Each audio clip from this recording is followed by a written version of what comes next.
Gel bura görüm. Ne oldu? Quyruğun qaldı qapı arasında.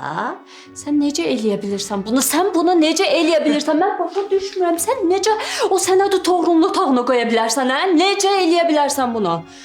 Bayaq da Toğrulun yanında özünü elə aparırsan ki, heç nədən xəbərin yoxdur. Əcəb eləyirəm. Yaxşı eləyirəm. Sən ged öz halvaya. Hə? Hə. Sən eşitdin də bayaq Toğrul nə dedi? Eşitdin də? Toğrul dedi ki, bu işin axırına çıxacaq. Bu nə deməkdir? Bu da o deməkdir ki, sən də məndən bir yerdə bu odun içində yanacaqsan. Sən bu işin içindən çıxa bilməyəcəksən. Bax, necə ki o sənədi sən qoymusan o otağa, bizi də bu zibildən sən çıxardacaqsan. Başqa yolu yoxdur sənin olmasın. Doğrudan. Gələcək, bax birazdan Toğrul polislə bura gələcək. Nə edəcəksən onda? Əlizi istəsən nə edəcəksən? Yaxşı, mən sənə təklif elədim. Mən sənə dedim gəl dəyişək. Sənin ağlın hardaydı?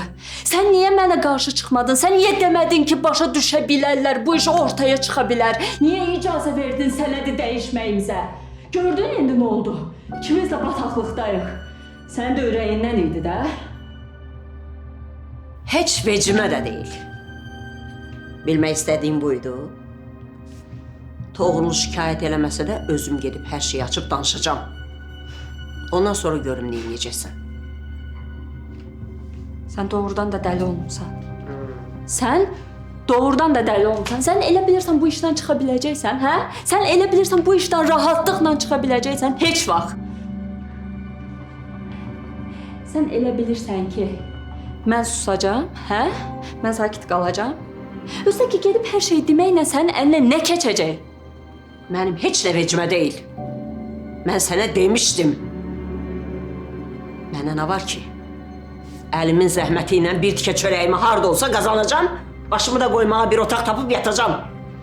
Sən öz halıvayan. Bildin? Bu boyda hər şey var dövlət əlindən çıxandan sonra, Toğrul əlindən çıxandan sonra nə edəcəksən?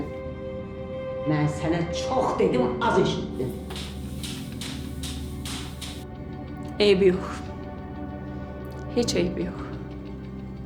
Sən görərsən.